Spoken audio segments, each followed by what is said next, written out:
नमस्कार दोस्तों, back to our channel. Friends, मैं सबका अपने चैनल स्टॉक्स फॉर लाइफ पे बहुत स्वागत करता हूँ। दोस्तों, ये फिल फैमिली डे फिल्म बस आज 1 मार्च रही बात भारतीय शेयर बाजार की। तेजी का माहौल कंटिन्यू होता हुआ देखने को मिल रहा है। निफ्टी और सेंसेक्स ने आज फिर से लाइफ टाइम हाई को हिट किया और इसी के संग ये सोचना कि सिर्फ भारतीय बाजार में तेजी है गलत होगा, बिकॉज ग्लोबल मार्केट भी कुछ और ही संकेत दे रहे हैं। और साथ ही साथ दोस्तों, दो तीन कंपनी की बात की जाए उसमें हमें रिकॉर्ड तोड़ ऊंचाई देखने को मिल रही है। और मेरा ऐसा मानना है आने वाला दशक दोस्तों भारत के नाम है। ऐसा मैं क्यों बोल रहा हूँ और ऑफकोर्स इस पॉइंट ऑफ व्यू से हमें लॉन्ग टर्म की रणनीति क्या बनानी है ये स्पष्ट करना बहुत ही इंपॉर्टेंट है। बिकॉज यहाँ पे ना बहुत तगड़ी डेवलपमेंट देखने को मिल रही है जिसको देख के मैं भी काफ़ी सरप्राइज़ हूँ। हो सकता है कि आपको भी काफ़ी सरप्राइज न्यूज़ देखने को मिले। चलिए गाइस, बिना टाइम वेस्ट किए हुए करते हैं वीडियो को शुरुआत। चैनल फर्स्ट टाइम होंगे सब्सक्राइब कर सकते हैं इस तरह की क्वालिटी कंटेंट को सबसे पहले एक्सेस करने के लिए। Now without delaying any for time, let's begin. तो बात की जाए निफ्टी की, आप देख सकते हैं कि हमारे स्क्रीन के सामने 22,338 के लेवल्स हमें देखने को मिल रहे हैं।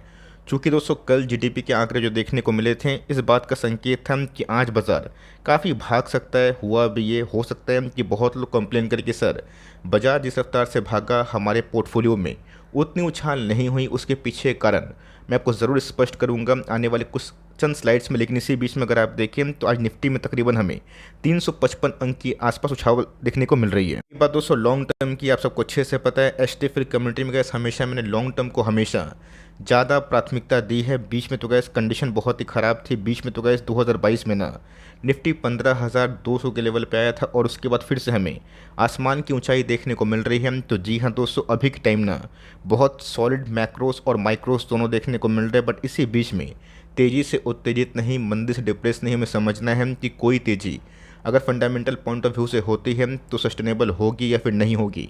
और आने वाले कल में कैसे हमें किस हिसाब से रणनीति अब अपनाना है। तो अगर आप देखें निकी का इंडेक्स भी दोस्तों 40,000 के लेवल्स पे हमें देखने को मिल रहे हैं, जो हमें 30-32 साल में फर्स्ट टाइम ऊंचाई पे देखने को मिल रहा है, जो कैसे प्रीवियस हाई को ना तोड़ के नया हाई देखने को मिल रहे हैं। तो मोटा मोटी अगर आप देखें तो बहुत सारे एशियन मार्केट में अच्छी खासी तेज़ी है और निकी की बात की जाए इसको लीड कर रही है।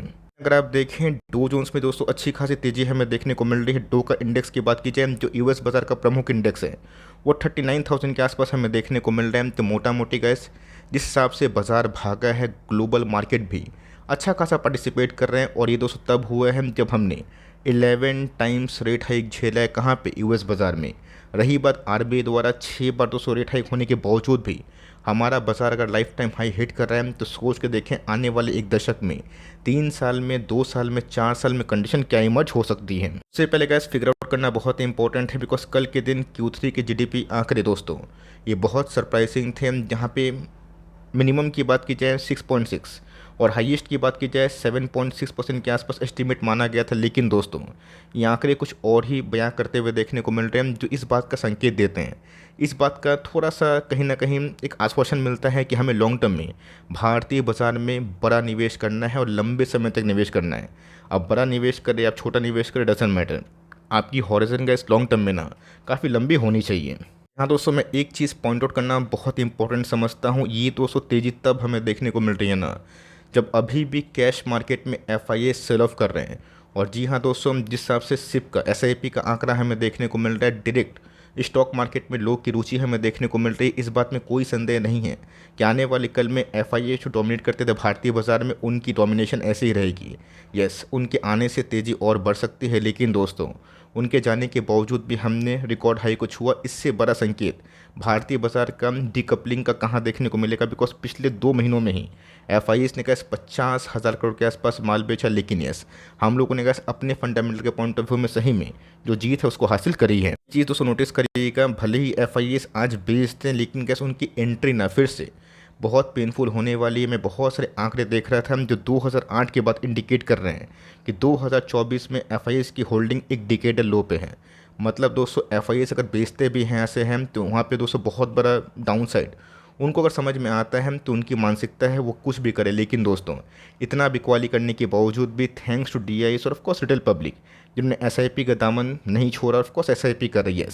सेबी ने इस बीच में एडवाइस दी है कि बहुत ज़्यादा एसआईपी स्मॉल कैप और मिड कैप फंड में आने से बहुत सारे इंडिविजुअल स्टॉक्स में काफ़ी तेज़ी है जो अपने इंट्रिंसिक वैल्यू से काफ़ी ऊपर ट्रेड करे। लेकिन दोस्तों इसी बीच में हमें समझना है कि हमें निवेश करना है ना अपने पॉइंट ऑफ व्यू से, फंडामेंटल्स को बेस बना के, और ऑफकोर्स कहाँ पे डाउनसाइड बहुत ही कम होना चाहिए और ह्यूज अपसाइड मिलता है। तो जी हाँ, कैसे पूरा आंकड़े ये इंडिकेट कर रहे हैं ना कि भारतीय बाजार में काफ़ी इंप्रूवमेंट देखने को मिल रही है और इसी के संग दो तीन दोस्तों और भी बड़ी न्यूज़ हमें दिखाई दे रही है। सबसे पहले अगर आप देखें तो फॉरेक्स रिजर्व दोस्तों बहुत सारी कंट्रीज, तो बीच में एशियन कंट्रीज ही काफ़ी कंगाल कंडीशन में देखने को मिली। हमारे पड़ोसी मुल्क की बात की जाए एक्सेप्ट चाइना, सब फॉरेक्स रिजर्व की बात की जाए उसकी मार को झेल रहे। और उसी बीच में कैसे अगर आप देखें तो इंडिया का जो रिजर्व है ना वो अप होता हुआ देखने को मिल रहा है अप्रॉक्स 3 बिलियन के आसपास, जो कि अच्छी बात है।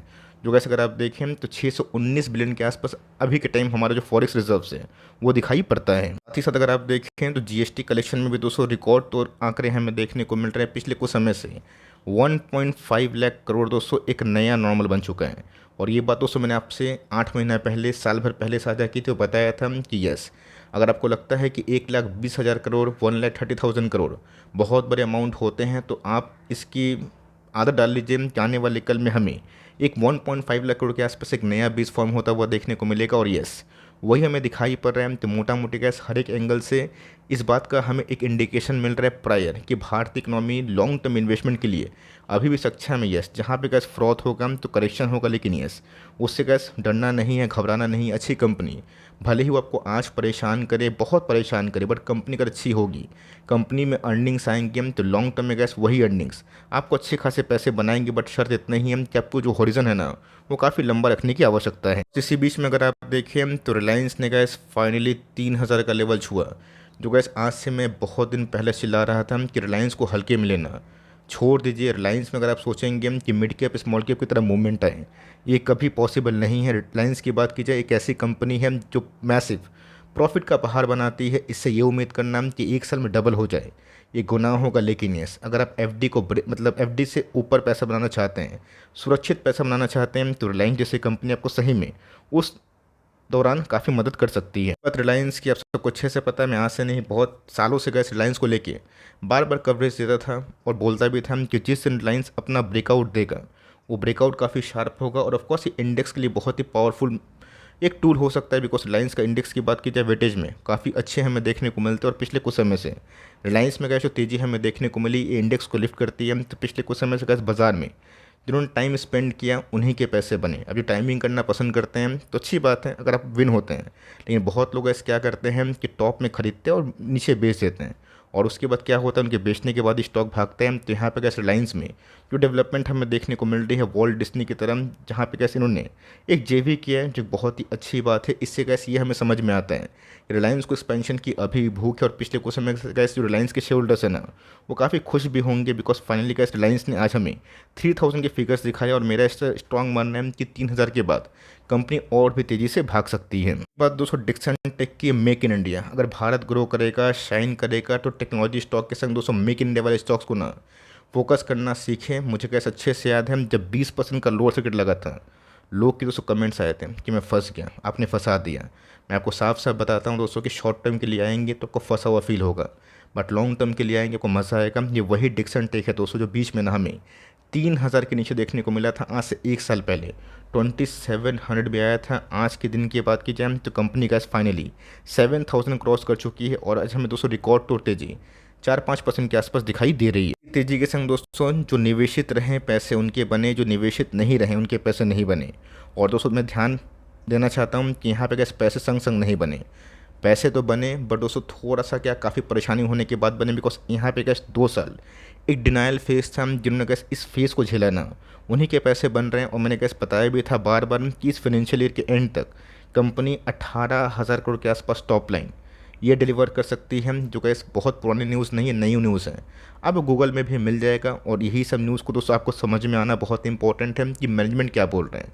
जब कमेंट्री काफ़ी ख़राब थी तो स्टॉक भी गिरा था, और जब कमेंट्री अच्छी आई धीरे धीरे गैस प्रायर Q4 के पहले हमें अच्छी खासी मूवमेंट देखने को मिल रही है और मेरा ऐसा मानना है गोइंग फॉरवर्ड अगर डिक्सन अच्छा परफॉर्मेंस कंटिन्यू करता है और भी कंपनी भाग सकती है। ध्यान रखिएगा वैल्यूएशन गैस काफ़ी एक्सपेंसिव है बट कंपनी मोनोपोली है और जिस हिसाब से गैस इस कंपनी को पीएलआई का बूस्ट मिला है ना, लॉन्ग टर्म में कंपनी और भी अच्छा कर सकती है। फाइनली गैस अगर आप देखें तो ऑटो स्टॉक्स, जी हाँ गैस आज फिर से निफ्टी ऑटो का इंडेक्स लाइफ टाइम हाई पे देखने को मिल रहा है और जो सेल्स गैस रिपोर्ट हमें टाटा मोटर्स मारुति में देखने को मिला और सही में बहुत इंप्रेसिव है। इस बात का संकेत है कि ऑटो में गैस अभी भी डिमांड काफ़ी कंटिन्यू है। अब ऑटो भागे कम तो ऑटो एंसिलरी गैस जो अभी भी पीछे लैग कर रही है उन सब पर फोकस कर सकते हैं। कोई भी स्टॉक को चेस करने से बचें और जो कंपनी में वैल्यू बाइंग करने का मौका मिल रहा है, जो आपको अच्छा सपोर्ट में मिल रहा है, 5 साल का एवरेज मीडियन पी के नीचे मिल रहा है, उन सबको फोकस करे। बट येस, इन सब का स्टेटा को देखने के बाद मैं एक ही बात बोलूँगा कि इंडिया टॉप 5 भले ही इकोनॉमी है लेकिन यस उसमें भी गैस सबसे फास्टेस्ट हैं और मेरा ऐसा मानना है कि पॉलिसी सही रहें, एकोमोडेटिव रहें और ऑफ कोर्स गवर्नमेंट का पुश ऐसे ही कंटिन्यू रहा तो दिल्ली दूर नहीं है। एक समय हो सकता है कि 3-4 सालों में गैस हम लोग आने वाले दिनों में वर्ल्ड की टॉप 3rd इकोनॉमी में कन्वर्ट हो जाए और उसके साथ भारतीय शेयर बाजार भी ग्रो हो सकता है। तो आपका क्या पॉइंट ऑफ व्यू है कमेंट बॉक्स में बताइएगा ज़रूर। तो गैस वीडियो अच्छी लगी, इन्फॉर्मेटिव लगी, प्लीज़ लाइक करिएगा। चैनल फर्स्ट टाइम होंगे सब्सक्राइब करके बेल आइकन को प्रेस करना भी ना भूलिएगा। दोस्तों मिलते हैं जल्दी ही, तब तक के लिए bye. Thanks for listening friends, God bless you all.